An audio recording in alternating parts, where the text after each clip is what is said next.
Bismillahirrahmanirrahim. Assalamualaikum warahmatullahi wabarakatuh. Alhamdulillah, salatu wassalamu ala rasulillah wa ala alihi wa ashabihi wa man walah wa man tabi'ahum bi ihsanin ila yaumil qiyamah. Wallahu tabaraka wa ta'ala, ya ayyuhalladzina amanu kutiba alaikumus shiyam kama kutiba alal ladzina min qablikum la'allakum tattaqun. وقال النبي صلى الله عليه وسلم من صام رمضان إيمانا واحتسابا غفر له ما تقدم من ذنبه أو كما قال النبي صلى الله عليه وسلم أما بعد. Bapak-bapak sekalian yang semoga senantiasa dirahmati Allah SWT. Alhamdulillah, malam ini kita bisa melewati dengan baik, dengan iktikaf, dengan tarwih, dengan qiyamul lail. Semoga jika seandainya malam ini turun Lailatul Qadar, Allah memberikan Lailatul Qadar itu kepada kita semuanya dan mendapatkan pahala sebagaimana atau lebih baik daripada beribadah selama 1000 bulan. Bapak sekalian, kita dari tahun ke tahun itu temanya adalah Quran. Sesuai permintaan Pak Haji Kusnadi, Quran memang itu di bidang saya di Quran. Kemarin kita baru tadabbur tahunan itu di Masjid Nurul Hidayah di Jakarta Selatan. Itu selalu dalam waktu 20 hari itu menghatamkan Al-Quran, kemudian 15 hari kemudian mentadabburi isinya dengan lebih rinci. Saya bilang, ibu-ibu, Bu, ini kan setiap tahun ini sudah ada 10 tahunan kita ini ngaji seperti ini, apa enggak bosan? Oh enggak Pak Ustadz, katanya seperti itu. Ya memang Al-Quran ini tidak pernah membosankan bagi kita untuk mengkaji terus isinya. Ya, karena banyak sekali kandungan-kandungan ilmu yang kita peroleh di dalamnya. Ya, seperti contoh kalau kita bicara tentang adanya marajal bahraini yaltaqiyan, pertemuan dua jenis air laut. Mungkin bagi kita biasa, kita buka di YouTube langsung tampil bagaimana ya pertemuan dua jenis air tersebut. Tapi pada saat Al-Quran ini turun, Bapak sekalian, itu adalah mukjizat, sangat terasa sekali kemujizatannya. Di mana letak kemujizatannya? Pada saat Al-Quran ini turun, mereka tidak pernah melihat YouTube, belum ada YouTube pada saat itu. Sehingga mereka antara percaya dan tidak, benar nggak yang disampaikan itu. Ternyata kemudian setelah orang-orang keliling dunia, ditemukanlah apa yang disebutkan oleh Al-Quran tersebut. Dan demikian pula kandungan-kandungan ilmu yang lain yang dijumpai di dalam Al-Quran itu. Sangat banyak sekali. Ya. Baik. Al-Baqarah. Kita awali dari Al-Baqarah. Ini dikatakan Al-Baqarah karena adanya kisah ya tentang sapi betina. Baqarah itu kan sapi betina ya. Sehingga kita akan mengambil pelajaran ya dari sapi betina tersebut. Banyak hal di sana kita jumpai, di mana kaum Bani Israel kemudian mereka membangkang, berkilah ya, ngeles bahasa kita. Bagaimana ketika mendapatkan perintah kemudian ya mencari sisi kemudahan kemudian untuk meninggalkannya. Hal itu diceritakan ya di dalam Al-Quran pada ayat 97 ya, 97 sampai 70 maaf. Ya 67 maksud saya. Tidak begitu kelihatan soalnya. Enggak bawa kacamata. 67 ya, maaf. 67 sampai 74 di situ. Ya. Itulah sebab kenapa ini dinamakan surah Al-Baqarah. Dan pelajarannya sangat luar biasa sekali. Ya, pertanyaan demi pertanyaan disampaikan oleh Bani Israel. Di ujungnya ternyata di ujungnya ini Allah menjelaskan, ثم قست قلوبكم من بعد ذلك فهي كالحجارة أو أشد قسوة kemudian hati kalian setelah itu menjadi keras. Apa sebabnya? Ya, sebabnya adalah karena mereka menolak perintah Allah Subhanahu wa taala dan mereka lebih condong pada larangan-larangan Allah Subhanahu wa taala. Itulah yang menyebabkan hati itu keras. Itulah kenapa Al-Baqarah itu diceritakan, ya, kisah yang terjadi di tengah Bani Israel. Kemudian, nah ini pelajaran sekilas dalam Al-Baqarah. Saya tidak memperpanjang lagi.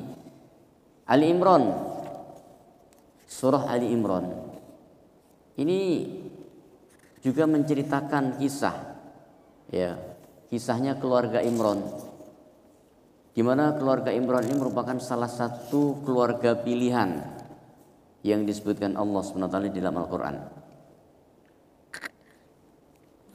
Diceritakan dari ayat 35, ya, 33, ya, ayat 33, ya, sampai kisah Imran tersebut, sampai kelahiran Nabi Isa, sampai kemudian ya diangkatnya Nabi Isa alaihissalatu wassalam, ya, sampai pada ya ayat 76, ya, sampai ayat 76. Nah, itu kisah keluarga Imran semuanya di situ. Itulah kenapa surat ini dikatakan dengan surah Ali Imran, di mana Imran adalah keluarga yang sangat soleh, memberikan tarbiyah kepada anak-anaknya. Ternyata tarbiyah itu adalah satu ciri khusus yang dibawa oleh para nabi terdahulu. Karena nabi itu kan ya gelar an-nabi, itu orang yang membawa informasi, ya. Nabaun itu Bapak lihat diterjemah anin naba'il azim, tentang berita besar, amma yatasaalun, tentang apa mereka saling bertanya. Anin naba'il azim, tentang berita besar. An-nabi itu adalah yang membawa berita tersebut. Disebut ya demikian, ya. Sehingga disucikan oleh Allah Subhanahu wa taala. Kemudian di sini juga terkait pelajaran tentang takdir, di mana istrinya Imran ya ingin anaknya ini lahir sebagai anak laki-laki yang akan diwakafkan untuk berjuang di jalan Allah Subhanahu wa taala. Tapi kemudian Allah ceritakan pada ayat 36, begitu lahir ternyata perempuan. Ya. Dan Allah kemudian menyebutkan walaysa dzakaru kal unsa. Laki-laki itu tidak sama dengan perempuan. Di dalam perintah mungkin mereka sama, akan tapi di dalam hak-hak, ya, dan kewajiban tertentu mereka akan berbeda. Nah, akan tapi kembali, baik laki-laki atau perempuan, mereka akan menggapai ketinggian derajat tersebut melalui ketakwaan. Dan itu diceritakan Allah SWT pada ayat ya 37. Kemudian masuki surah An-Nisa. Nah, itu kan Ali Imran. An-Nisa juga demikian. Hukum-hukum tentang perempuan. Banyak ayat yang berbicara tentang perempuan di dalam An-Nisa. Dan tidak ada surah Ar-Rijal atau laki-laki di dalam Al-Quran itu. Ini menunjukkan bahwa wanita itu memiliki hukum-hukum tersendiri, Bapak Ibu sekalian. Ya. Wanita ini satu makhluk yang luar biasa. Melalui mereka inilah lahirlah para nabi. Ini luar biasa kan. Melalui para wanita ini lahirlah para ulama-ulama besar. Melalui para wanita ini lahirlah para mujahid-mujahid besar. Menunjukkan bahwa seorang wanita hendaknya dididik untuk bisa melahirkan, menjadi seorang ibu yang akan melahirkan wanita-wanita hebat yang telah melahirkan Imam Syafi'i, melahirkan Imam Hambali, melahirkan Imam Maliki, bahkan melahirkan Rasulullah Sallallahu Alaihi Wasallam. Dan itu disebutkan diawali dari ayat yang pertama surah An-Nisa tersebut. Di mana ayat pertama ini bicara tentang bahwa Allah mengembangkan. Nah ini yang luar biasa bismillah. Ternyata wanita ini tidak muncul dengan sendirinya. Di ayat pertama itu disebutkan bahwa wanita itu bersumber dari laki-laki. Itulah sebabnya kenapa seorang istri itu harus berbakti kepada suami. Kita manusia ini pada umumnya adalah dilahirkan oleh siapa? Kata Imam Hasan Basri, manusia itu dilahirkan 2 kali Bapak sekalian. Pertama dilahirkan oleh ayahnya, kemudian dilahirkan oleh ibunya. Dilahirkan oleh ayahnya tidak langsung ke dunia, tapi dilahirkan oleh ayahnya lahir ke rahim ibunya. Kemudian dari rahim ibunya lahirlah ke dunia ini. Itulah kenapa kemudian anak itu dinasabkan kepada bapaknya, karena sumber pertamanya adalah bapaknya. Nah itu. Nah, ini ada di ayat yang pertama. Ya. Seorang anak berbakti kepada ibunya, dan laki-laki, seorang wanita berbakti kepada suaminya. Kenapa? Karena jelas asal muasalnya. Perempuan bersumber dari laki-laki, laki-laki dari perempuan. Nah ini. Kemudian juga disebutkan tentang kedudukan para wanita tersebut pada ayat 34. Nah, itu kedudukannya. Sehingga para ulama mengatakan siapa yang mampu mendudukkan wanita yang mampu mendudukkan dirinya sebagaimana disebutkan pada ayat 34 itu, maka dia telah sukses. Sukses akan mencetak generasi. Karena setelah itu kemudian pada ayat 36 itu disebutkan tentang syariat, ya, mentauhidkan Allah, ya, berbakti kepada kedua orang tua, ya, kemudian berbuat baik kepada orang terdekat, kepada para tetangga, kepada orang-orang miskin, anak-anak yatim. Itu disebutkan setelah ya kehidupan rumah tangga tersebut, menunjukkan bahwasanya rumah tangga itu adalah awal dari sebuah kebaikan. Maka siapa yang ingin ya membentuk masyarakat yang madani, maka dia hendaklah mengawali dari keluarga yang terdidik tersebut. Kemudian surah Al-Maidah ini juga merupakan bagian dari mukjizat yang Allah sebutkan. Dikatakan Al-Maidah karena di dalamnya ada kisah tentang Maidah. Apa itu Maidah? Makanan, hidangan. Kenapa hidangan harus diceritakan? Karena ini hidangan khusus, Bapak sekalian. Kenapa dikatakan hidangan khusus? Karena hidangan di sini adalah terkait dengan hidangan yang Allah turunkan langsung dari langit. Ya. Bukan hanya sekedar hukum halal dan haram, tapi makanan yang Allah langsung turunkan dari langit. Gimanakah itu diceritakan?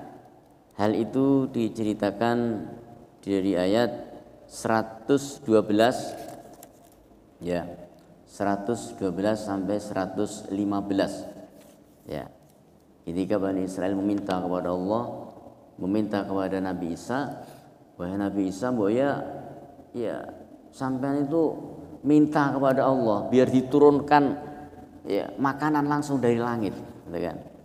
Maka Nabi Isa menjawab, qala taqullaha in kuntum mu'minin. Kalau memang kalian beriman, tidak usah neko-neko, nah, itu kan. Bertakwa aja kepada Allah. Mereka pun menjawab, qalu nuridu an na'kula minha wa tatma'inna qulubuna.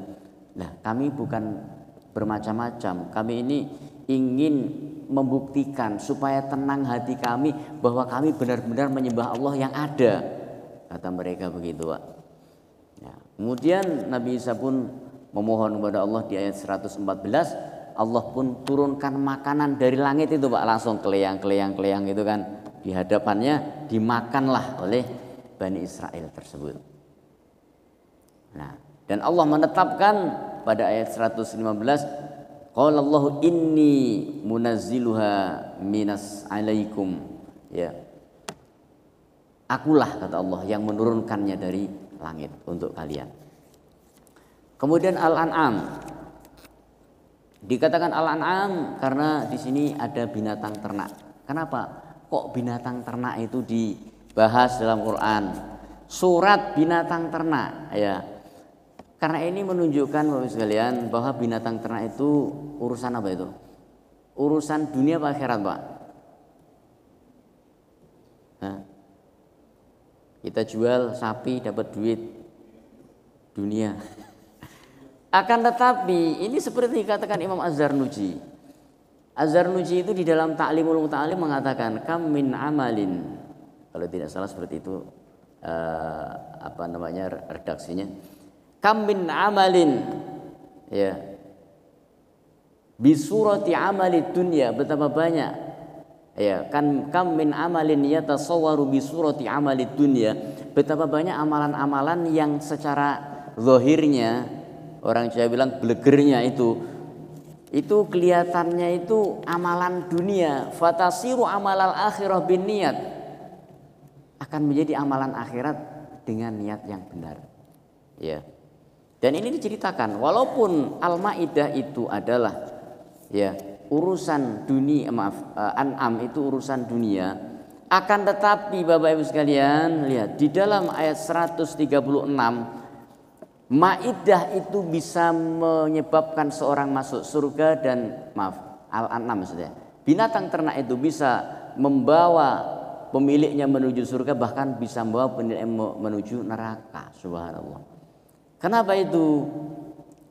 Ayat 136 kemudian mereka mengatakan waj'alu lillahi mimma dhara'a minal harthi wal an'ami nasiba فقالوا هذا لله بزعمهم وهذا لشركائنا فما كان لشركائهم فلا يصل إلى الله وما كان لله فهو يصل إلى شركائهم ساء ما يحكمون.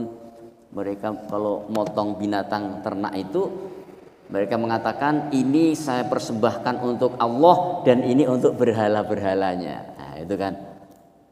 Ternyata apa? Dengan cara seperti itu, ya, apa yang mereka lakukan tidak membawa mereka ke surga, justru membawa ke neraka. Seandainya mereka kemudian menyembelih untuk Allah, kemudian dagingnya diberikan kepada orang yang membutuhkan seperti kurban misalkan, akikah misalkan, tentu mereka akan mendapatkan pahala yang membawa mereka menuju surga Allah SWT. Itulah kenapa An'am itu kemudian diceritakan dalam Al-Quran dan masih berlanjut sampai hampir di penghujung surah Al-An'am. Al-A'raf adalah tempat-tempat yang tinggi. Artinya dikatakan Al-A'raf disebutkan, ya, di sini ada nanti kata Al-A'raf, di mana Al-A'raf ini adalah tempat-tempat yang tinggi yang di dalam tempat tersebut, ya, yaitu antara surga dan neraka, itu ya. Disebutkan demikian terdapat, ya, di dalam salah satu ayatnya, berapa itu? Setelah wa bainahuma hijab wa 'alal a'rafi rijalun ya'rifuna kullam bisimahum wa nadaw ashabal jannati an salamun alaikum lam yadkhuluha wa hum yatma'un, ya, yang terdapat di dalam ayat 46 ya sampai 48 ini berbicara tentang Araf, tempat tinggi, tempat di mana orang-orang, ya, yang belum mendapatkan keputusan apakah dia akan termasuk ahli surga atau ahli neraka, maka dia ditempatkan di dalam Al-A'raf tersebut. Termasuk adalah, ya, kata Nabi sallallahu alaihi wasallam, anak-anak, ya, orang-orang, ya, non muslim, orang kafir yang meninggal dunia, ya, pada saat belum balik, Nabi mengatakan hum ala dini abaihim, mereka itu agamanya ikut bapak mereka. Tapi kalau tahu-tahu disiksa di neraka kan, ya, seolah-olah tidak adil. Maka Allah menempatkannya di dalam Al-A'raf yang kemudian mereka akan diuji, ya, oleh Allah Subhanahu wa taala. apakah setelah ujian tersebut Allah akan masukkan ke dalam surga atau neraka, tergantung hasil daripada ujian yang Allah berikan itu. Kemudian Al-Anfal. Al-Anfal itu ada harta rampasan perang, di mana ayat ini datang untuk memberikan edukasi kepada para sahabat, bahwa harta dunia itu bukanlah segalanya. Yas'alunaka 'anil anfali qulil anfalu lillahi war rasul fattaqullaha wa aslihu dzata bainikum wa ati'ullaha wa rasulahu in kuntum mu'minin. Mereka, yaitu para sahabat, bertanya kepada engkau wahai Nabi Muhammad sallallahu alaihi wasallam, anil anfal, tentang duit. Nah, itu kan. Duit yang diperoleh dari peperangan itu gimana baginya ini? Kok saya belum dapat? Nah, itu Pak. Memang itulah dinamika duit dari zaman dulu itu sampai sekarang itu, sampai akhir zaman bahkan itu akan menjadi masalah, ya. Maka Nabi menjawab sesuai dengan perintah Allah. Qulil anfalu lillahi war rasul. Duit yang kalian peroleh dari peperangan itu kepunyaan Allah dan Rasulnya. Nah, itu kan. Nah, ini Pak. Ini ayat ini menjadikan sahabat menangis. Ya. Ternyata apa yang kita cari itu bukan hanya sekedar duit. Yang kita cari adalah ridho Allah Subhanahu wa taala.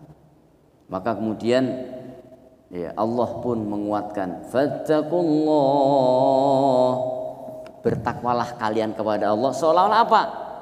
Allah memerintahkan untuk memperbaiki hubungan antara mereka dengan Allah Subhanahu wa taala, bertakwa. Wa aslihu dzata bainikum, dan memperbaiki hubungan antara mereka. Ternyata apa? Di sini disebutkan bahwa seorang yang insaf menggunakan duit dengan baik adalah dengan cara bertakwa kepada Allah dan dengan cara berakhlak yang baik ketika berurusan dengan duit. Makanya sahabat Umar pernah ketika beliau meminta seorang untuk menjadi saksi, menjadi saksi itu kan bapak-bapak hakim-hakim ini lebih tahu ini. Kalau di dalam syariatnya kata sahabat Umar itu, saya membutuhkan saksi. Kemudian ada seorang merekomendasikan, dia kemarin menyaksikan masalah itu wahai Amirul Mukminin. Coba selain dia apakah ada? Ya mungkin ada, tapi saya merekomendasikan dia. Kalau kamu rekomendasikan dia, saya ingin tanya kepadamu tentang 3 hal. 3 hal ini akan menjadi penentu apakah rekomendasi kamu diterima atau tidak. Apa itu? Yang pertama, apakah kamu pernah menjadi tetangganya? Belum. Berarti kamu nggak tahu tentang dia itu gimana, itu kan. Yang kedua, apakah kamu pernah safar dengan dia? Belum juga. Kamu juga belum tahu. Karena seorang kalau sudah safar bareng akan kelihatan sifat aslinya, itu. Orang kalau hidup bertetangga akan tahu sifat aslinya, itu kata Umar gitu. Sekarang ketiga, kamu pernah ngutangin duit nggak sama dia, itu kan? Belum juga, nggak bisa. Kalau kamu belum bermuamalah masalah duit dengan dia, kamu nggak tahu sifat dia asli gimana. Karena orang itu akan kelihatan aslinya setelah pegang duit, itu kan? Subhanallah, gitu Pak. Betul itu. Makanya di situ 3 hal itu penting. Memperbaiki hubungan Allah, memperbaiki hubungan dengan manusia, itu kan. Al-Anfal ini kisahnya kira-kira seperti itu. Masuk At-Taubah. At-Taubah ini tidak ada ta'awudnya Pak. Alasannya karena di dalamnya banyak peperangan. Sebetulnya ada 3 alasan. Alasan yang pertama adalah di dalamnya banyak berbicara tentang perang. Sebenarnya kalau ayat yang berbicara tentang perang itu bukan cuma Al-Maidah aja. Al-Anfal juga bicara tentang perang. Nanti Al-Imran juga ada perangnya juga. Tapi ada 2 alasan yang lain. Alasan pertama itu ada banyak peperangan. Yang kedua, para ulama ada yang berpendapat bahwasanya antara surah Al-Maidah, surah Al-Anfal dan At-Taubah ini masih satu surat. Nah itu. Yang ketiga karena riwayat. Secara riwayat ternyata sepakat para ulama ahli Al-Quran itu membacanya dengan cara demikian. Jadi tidak dengan basmalah. Adapun ketika di tengah surat ini masih boleh baca basmalah itu kan. Nah itu. At-Taubah ini menceritakan tentang pertaubatan yang Allah berikan ya kepada 3 orang sahabat. Ya, 3 orang sahabat yang kemudian ya tidak ikut perang ya karena mendapatkan terinfeksi virus kemunafikan yang dipengaruhi oleh orang-orang munafik. Abdullah bin Ubay itu perang Uhud. Siapa 3 sahabat itu? Ya, kan? 1 Ka'ab bin Malik, kemudian yang kedua Mararah bin Rabi, yang ketiga Sa'ad bin Zurarah radhiyallahu taala anhum jami'an. Itu disebutkan taubat mereka itu diterima oleh Allah setelah 50 hari itu diboikot. Nah, ada boikotan. Taubatnya Allah berikan pada ayat 118. Wa 'ala tsalatsati alladziina khullifu hatta idza dhaqat 'alaihimul ardu bima rahabat wa dhaqat 'alaihim anfusuhum wa dhannu an la malja'a minallahi illa ilaihi thumma taba 'alaihim liyatubu innallaha huwat tawwabur rahim. Ayat 118 ya. Yunus, surah Yunus menceritakan banyak hal, tapi di dalamnya ada kisah Nabi Yunus alaihissalatu wassalam. Walaupun kisah Nabi Yunus itu hanya 1 ayat saja, yaitu yang terdapat dalam ayat 98. Nah, itu kenapa dinamakan surah Yunus? فلولا كانت قرية آمنت فنفعها إيمانها إلا قوم يونس لما آمنوا كشفنا عنهم عذاب الخزي في الحياة الدنيا ومتعناهم إلى حين. Allah menceritakan di sini dihancurkannya kaum Nabi Yunus. Ya, karena kedurhakaan mereka kepada nabi mereka. Dan ini juga merupakan pelajaran yang luar biasa, ya, bahwa Allah SWT seandainya mereka beriman, ya, seandainya mereka beriman, lamma aman kasyafna anhum adzabal khizyi fil hayatid dunya. Ini yang penting Bapak Ibu sekalian. Kenapa kemudian Allah menceritakan Nabi Yunus? Karena Allah menjanjikan seandainya kaum Yunus, kaum Nabi Yunus itu beriman, kasyafna anhum adzabal khizyi fil hayatid dunya. Allah akan mengangkat derajat mereka dari kehinaan dunia. Ternyata penyebab daripada ya derajat yang Allah berikan itu adalah keimanan. Ya. Dan itu ada dalam surah Al-A'raf tadi ayat 96 gitu kan. Walau ana ahlal qura aman wattaqau dan seterusnya.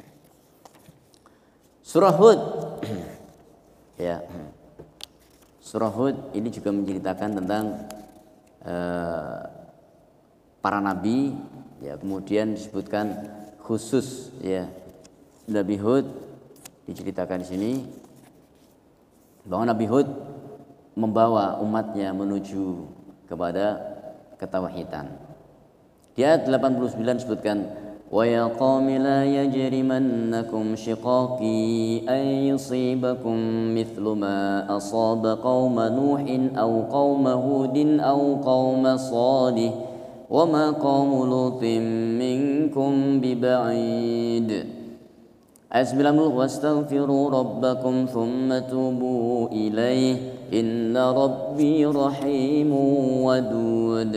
Kenapa kemudian diceritakan? Ternyata ada 3 kisah tentang Nabi Hud itu yang sangat pokok. Pertama, bahwa yang dibawa Nabi Hud adalah ketauhidan.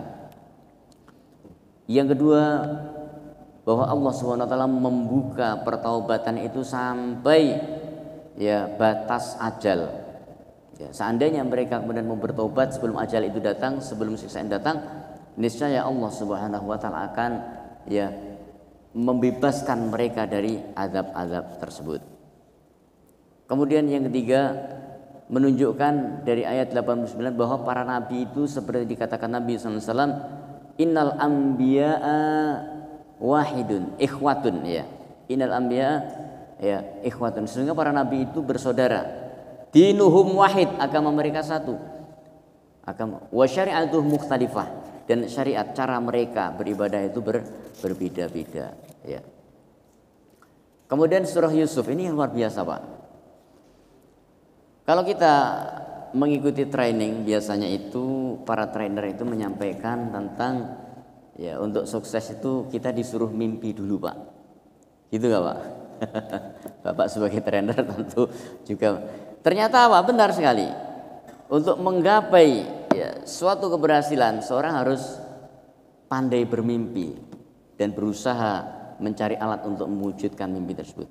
Ini disebutkan pada ayat 4, mimpi Nabi Yusuf alaihi salatu wasallam. Idz qala Yusuf li abihi ya abati inni ra'aitu ahada 'ashara kawkaban wasyamsa wal qamara ra'aituhum li sajidin. Mimpi.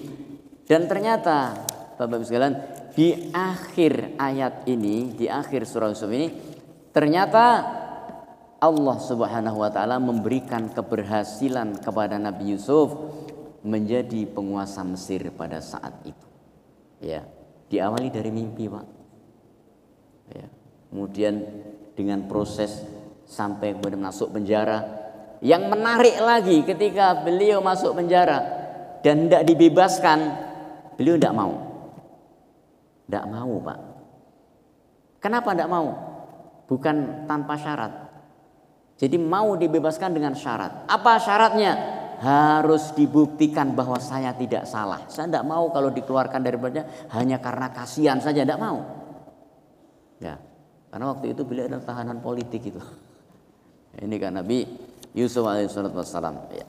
Kemudian ditunjukkan bahwa Nabi Yusuf benar-benar tidak bersalah, maka beliau pun mau keluar dari ya penjara tersebut. Surah Ar-Ra'd, yaitu geledek halilintar, disebutkan itu di dalam ayat 13. Kenapa demikian? Ra'du atau halilintar ini adalah salah satu hal yang luar biasa yang bisa menghancurkan, bahkan sebagian umat terdahulu dihancurkan dengan ar-ra'd ini. Ya, sehingga para malaikat pun bertasbih ketika mendengar ar-ra'd atau halilintar tersebut, ya. Dan ini salah satu hal yang Allah gunakan, disebutkan fayusibu biha may yasha, dan Allah akan menyiksa siapapun yang dikehendaki dengan halilintar tersebut. Wa hum yujadiluna fillah, mereka berdebat tentang Allah Subhanahu wa taala, wa huwa syadidul mihal, padahal Allah Subhanahu wa taala itu adalah sangat keras azabnya. Ar-Ra'd. Masuk surah Ibrahim.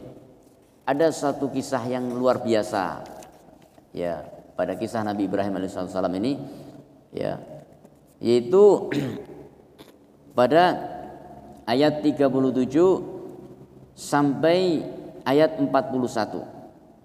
Apa rahasia di sana? Ketika Nabi Ibrahim alaihissalam meninggalkan keluarganya di Wadil Qura, di lembah yang sepi dan gelap, tidak ada penduduk di sana. Keluarga Nabi Ibrahim adalah satu-satunya keluarga yang ada di situ. Tapi Nabi Ibrahim meninggalkan mereka. Dan yang luar biasa, Pak, yang maksudkan itu, doa Nabi Ibrahim ketika meninggalkan mereka, ternyata Nabi Ibrahim tidak meminta, ya Allah cukupilah makanan untuk keluarga saya, enggak. Tapi justru doa Nabi Ibrahim adalah Rabbi ja'alni muqimas shalah. Ya Allah, jadikanlah aku orang-orang yang mendirikan salat, ya, wa min dzurriyyati, dan juga keturunan-keturunanku. Rabbana wa taqabbal du'a. Kenapa? Para ahli tafsir mengatakan itulah rahasia salat. Seorang yang salatnya benar, salatnya lurus, maka rezeki itu akan Allah tanggung semuanya itu. Nah, dari situ, ya. Sehingga kalau kita melihat kata para ulama, rezeki itu nanti ada dalam surah Ad-Dariyat itu. wa fis samaa'i rizqukum wa ma tu'adun. Rezeki kalian itu bukan di tempat-tempat kerja, tapi rezeki kalian ada di langit ternyata. Sebelum kita bekerja, kita menengadahkan tangan kita ke langit. Dalam surah An-Zariyat demikian. Itulah rezeki Nabi Ibrahim kemudian menjadikan sholat ini sebagai doa yang diminta kepada Allah Subhanahu wa taala, rahasia salat. Ya. Al-Hijr, ya, tentang pembangkangan kaum Al-Hijr ini yang kemudian dihancurkan oleh Allah Subhanahu wa taala, ya, yang menunjukkan walaupun mereka durhaka, hal itu tidak akan mengurangi kekuasaan Allah sedikit pun, ya. Sebagaimana yang disebutkan di dalam ayat 80, itulah walaqad kadzdzaba ashabul hijril mursalin. Ashabul hijr itu telah mendurhakai para rasul yang diutus, ya. Apapun yang dilakukan para umat terdahulu, mereka yang telah melakukan pembangkangan, maka hal itu tidak akan mengurangi kekuasaan Allah sedikit pun. Kemudian An-Nahl. An-Nahl ini adalah lebah. Itu luar biasa lebah itu, misalnya. Ya, lebah ini kalau tidak diganggu, ya dia tidak akan ya nyengat kita. Kalau nggak percaya deket aja lebah Pak, jangan usah diganggu. Ternyata disengat juga. Nah, dan lebah ini kenapa disebutkan demikian? Karena ini merupakan salah satu tanda kekuasaan Allah yang disebutkan dalam ayat 66, Bapak-Ibu sekalian. Di mana lebah itu memakan makanan pilihan. Tidak sembarang makanan, Pak. Ya, sehingga di sini tadi sebenarnya dalam surah Ibrahim itu disebutkan kurma. Di dalam surah An-Nahl ini disebutkan madu. Keduanya memiliki satu keajaiban. Jadi saya ngobrol sama Pak Haji Kusnadi bahwa kurma itu punya keajaiban, Pak. Kurma punya keajaiban. Kita kalau buka disuruh kurma dulu, ya kan? Sunahnya. Ternyata apa? Kurma walaupun keras, dia itu punya daya lunak yang luar biasa sehingga perut kita ini tidak akan bermasalah insyaallah. Dan saya telah melakukan penelitian pada istri saya sendiri. Ketika sakit mah kemana-mana nyari obat tidak ketemu-ketemu, ya berbagai macam obat kita beli, dokter kita datengin, tidak sembuh-sembuh Pak. Begitu makan kurma tiap hari, Allah sembuhkan itu, masya Allah. Begitupun sahur, Bapak sekalian sahur pakai 1 butir kurma aja Pak, itu nggak bakal lapar insya Allah seharian. Syaratnya Bapak harus makan nasi 1 piring, gitu kan? Iya. Itu syaratnya Pak ya. Ya. Jadi keajaiban lebah itu ketika ia memakan, di dalam perut lebah itu ada, mohon maaf, kotoran dan ada madu. Dan mereka menjadi satu. Tapi ketika dikeluarkan ternyata terpisah. Madu itu steril, tidak tercampur dengan kotoran sedikit pun. Ini salah satu keajaiban yang Allah berikan. Kemudian Al-Isra. Nah, sudah setengah Quran kan Pak ya. Cepat. Ya. Surah Al-Isra dikatakan Al-Isra karena di awal ini adalah tentang Isra. Isra itu artinya diperjalankan, Mi'raj itu naik ke atas. Ya. Makanya Isra itu dikatakan perjalanan dari Masjidil Haram menuju Masjidil Aqsa, Mi'raj dari Masjidil Aqsa menuju ke langit. Sehingga Nabi mengatakan as-salatu mi'rajul mu'min. Salat itu mi'rajnya orang yang beriman. Makanya setan selalu datang pada saat kita salat Pak untuk mengacaukan salat kita. Ya. Kacau. Yang kunci yang tadinya lupa jadi ingat gitu kan. Yang apa tadinya hilang jadi ketemu waktu salat nih. Betul Pak. Itu setan datang mengacaukan kita pada saat ya sholat itu ya. Ya, contohnya saya ketika ngimamin tadi ngadat gitu. Begitu ngadat itu padahal sebelum ini saya baca berulang-ulang. juz 21 itu. Ya. Nah itu ya ternyata begitu. Itu setan datang gitu kan. Untuk merusak ya suasana sholat kita itu ya. Sehingga kita harus memperbaiki sholat. Ada para ulama mengatakan kalau ingin memperbaiki kualitas hidup kita, maka hendaklah kita memperbaiki kualitas sholat kita. Sehingga Allah memilih waktu khusus untuk memerintahkan sholat, yaitu pada saat Isra Mi'raj tersebut. Kemudian masuk surah Al-Kahfi. Al-Kahfi ini gua artinya, dan luar biasa Bapak Ibu sekalian ya. Kisah ya tentang Ashabul Kahfi tersebut yang kemudian menjadi tanda di antara tanda-tanda kekuasaan Allah Subhanahu wa taala yang hidup selama 309 tahun secara detail disebutkan dalam Quran itu, walaupun tempatnya atau jumlahnya kemudian ya para ulama berbeda pendapat. Namun perbedaan pendapat tersebut tidak menjadi masalah karena Quran itu sudah memberikan solusi pada ayat 22. Sayaquluna thalathatun rabi'uhum kalbuhum wa yaquluna khamsatun sadisuhum kalbuhum rajman bil ghaib wa yaquluna sab'atun wa thaminuhum kalbuhum قل ربي أعلم بعدتهم ما يعلمهم إلا قليل فلا تمار فيهم إلا مراء ظاهرا ولا تستفت فيهم منهم أحدا. Artinya tidak usah berdebat jumlah mereka itu berapa, yang penting kamu beriman bahwa mereka benar-benar ada, gitu kan. Kenapa? Karena jumlah Ashabul Kahfi itu tidak akan ditanya Pak pada hari kiamat nanti. Jumlah Ashabul Kahfi berapa itu? Salah, pukul malaikat, tidak ada begitu. Itu tidak ditanyakan. Ya. Kemudian ada sisi menarik dari surah Al-Kahfi ini, ya, yaitu perjalanan Dzulqarnain.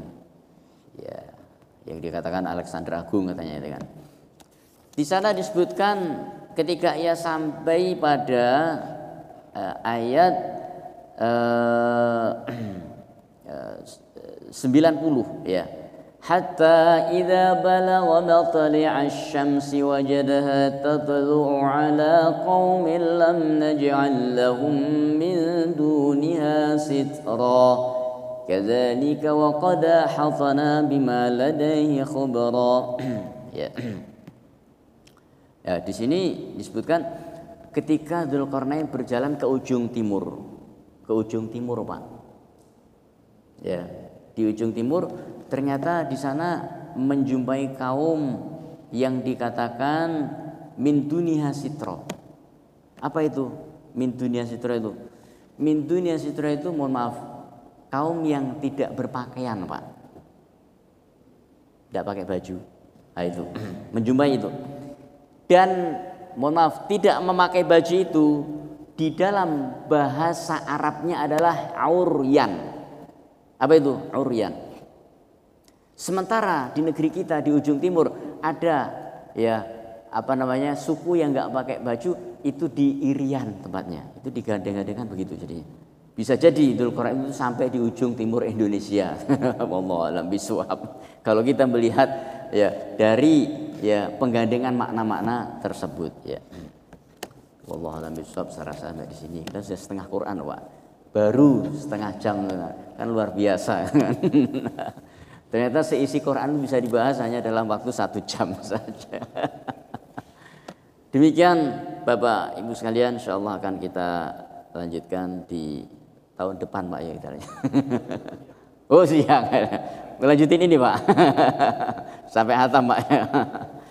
Baik, mohon maaf kurang lebihnya. Insyaallah kita lanjutkan kesempatan yang akan datang. Subhanakallahumma bihamdika asyhadu an la ilaha illa anta astaghfiruka wa atubu ilaik.